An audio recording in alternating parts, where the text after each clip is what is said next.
Good morning. Bless the Lord. Early birds receiving the word of God today.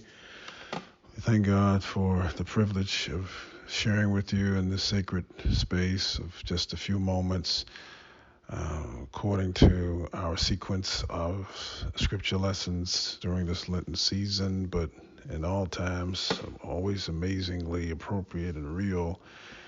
We're in Mark 14.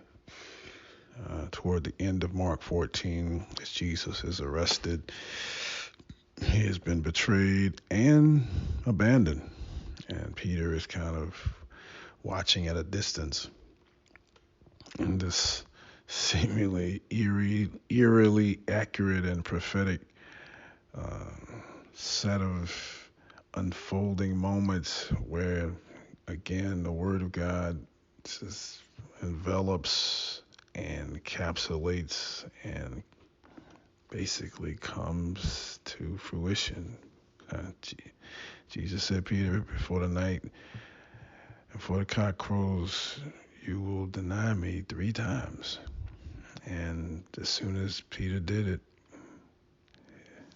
the word of Jesus, the word of Jesus, the word of Jesus in his head. And he bitterly plunged into an emotive mode, knowing he failed, not knowing what the future held for him, but knowing that at that very moment, not only had he done as Jesus said he would do, but he did it with over and against his initial pledge of fidelity and courage. And so we are admonished to believe and remember that we're all flawed. We all have faults, and yet God still loves us and has a future for us. We don't know what that is yet, but we do know that God's got us. At least we benefit from Peter's narrative. Hopefully we also benefit from the word even in the Old Testament. Numbers 15 and 16. Unfortunate delay of the children of Israel, 40 years not going into the promised land because of their fear, disobedience. And yet there is this sense that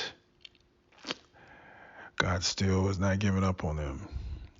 Chapter 15 is a kind of rendition of various offerings that provide access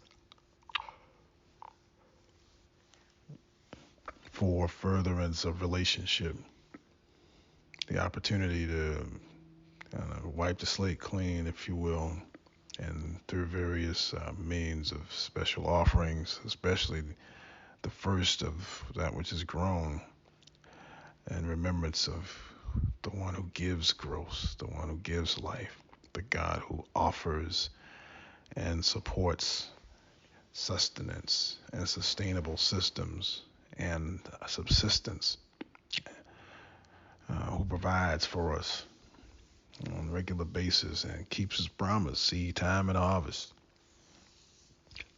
rain and sunshine, winter and summer, is the God who's providing, and God does that. And in spite of our infidelity, so to speak, and in reality, God is faithful. Chapter 16 shows God's faithfulness to Moses, but also what happens when we rebel. The clan of Korah, the Levites, those who were assigned with special responsibilities, rebel against Moses in attempting for what looks like possibly a coup, but just challenging Moses' authority, but setting the stage for God to not only correct, but God to also show mercy again. There's always the mixed bag of judgment and mercy. This is extremely critical because as we see Moses and allowing the situation to be a teachable moment, if you will, He doesn't retaliate on his own. It doesn't try to get back at them as they've tried to do to him, but allows God to be, just opens the door for God to be the one who shows who's who and what's what. Instead of trying to handle it in his own hands, he puts it in God's hands. And God judges. God brings to light the authority and the anointing that God has placed on Moses. And it becomes, again, a teachable moment for the entire community.